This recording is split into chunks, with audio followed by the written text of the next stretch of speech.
কেদারনাথের নাম শুনেননি এমন ভারতীয় খুবই কম, কেননা তিনি সমস্ত কেদারখণ্ডের অধিপতি।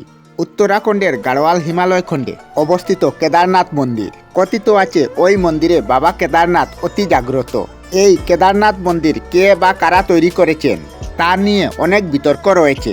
পঞ্চপাণ্ডব থেকে শুরু করে শঙ্করাচার্য পর্যন্ত চলে এই বিতর্ক। কিন্তু এই কেদারনাথ মন্দিরে যে স্থাপত্য শিল্পের এক অলৌকিক বিষয়, সেই বিষয়ে জানলে গায়ে শিহরণ জাগায়। কেদারনাথ মন্দির ঘেরে অনেক রহস্য লুকিয়ে রয়েছে, যা জানলে আপনিও অবাক হতে বাধ্য। তো কি সেই রহস্য, আসুন বিস্তারিত জেনে নেই।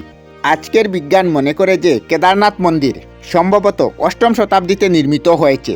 মানে বলা যেতে পারে ওই মন্দিরটি অন্তত 1200 বছর ধরে বিদ্যমান। কেদারনাথের যে জায়গা আছে 21শ শতাব্দীতে তা খুবই প্রতিকূল।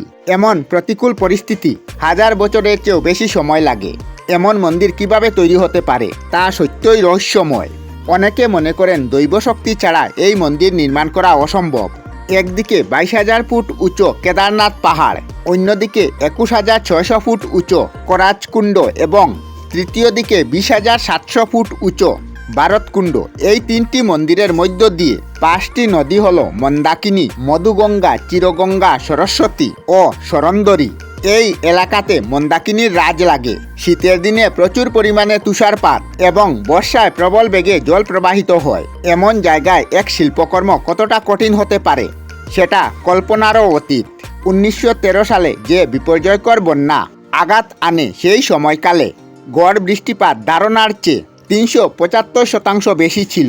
বন্যায় প্রায় 5,748 জন নিহত হন এবং 4,200টি গ্রাম ক্ষতিগ্রস্ত হয়।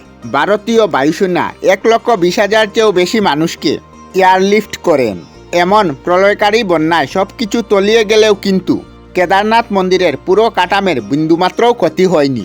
আর্কিওলজিক্যাল সার্ভে অফ ইন্ডিয়াতে বন্যার পরেও মন্দিরের পুরো কাঠামের পরীক্ষা নিরীক্ষায় মন্দিরের 99% সম্পূর্ণ নিরাপদে আছে।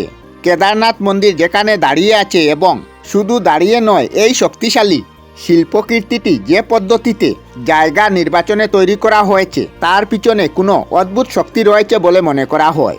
আজ বিজ্ঞান বলেছে মন্দির নির্মাণে যে পাথর ব্যবহার করা হয় তার কারণে মন্দিরটি টিকে থাকতে পেরেছিল। কেদারনাথ মন্দিরটি উত্তর দক্ষিণ হিসাবে নির্মিত। যদিও ভারতের প্রায় প্রতিটি মন্দির উত্তর পূর্বমুখী, বিশেষজ্ঞদের মতে মন্দিরটি যদি উত্তর দক্ষিণ হতো তবে এটা ইতিমধ্যে ধ্বংস হয়ে যেত, অথবা অন্তত 2013 সালের বন্যায় এটা ধ্বংস হয়ে যেত। 2013 সালের বন্যায় অলৌকিকভাবে মন্দিরের পিছনে একটি বড় পাথর আটকে যায়, আর এই পাথরটি থাকার ফলেই বন্যার জলের প্রবল স্রোত মন্দিরের দুপাশ দিয়ে যায় এবং মন্দিরটি রক্ষা পায়। এমন অদ্ভুত পাহাড় আর কোথায় নেই, যা আশ্চর্যজনক, চমৎকার ও কাকতালীয় ঘটনা। আর এই পাথরটিকে বলা হয় ভীমশিলা বা দিব্যশিলা। তবে এতে কোনো সন্দেহ নাই যে মন্দিরটি নির্মাণের জন্য যে স্থান, দিক নির্দেশ ও নির্মাণ সামগ্রী সঠিক করা হয়েছিল তা সম্পূর্ণরূপে নির্ভুল ছিল এবং এত ভালোভাবে প্রকৃতিকে সতর্কতার সাথে বিবেচনা করা হয়েছিল যে আজ 1200 বছর পরেও কেদারনাথ অক্ষয়। এসবের পরেও সবাই মনে করেন অজানা দৈবশক্তির হাত আছে কেদারনাথের উপর। তাই তো আজও লক্ষ লক্ষ মানুষ তাদের মনোকামনা পূরণে 16 কিলোমিটার পায়ে হেঁটে দর্শন করতে আসেন জগতের স্বর্গ কেদারনাথ।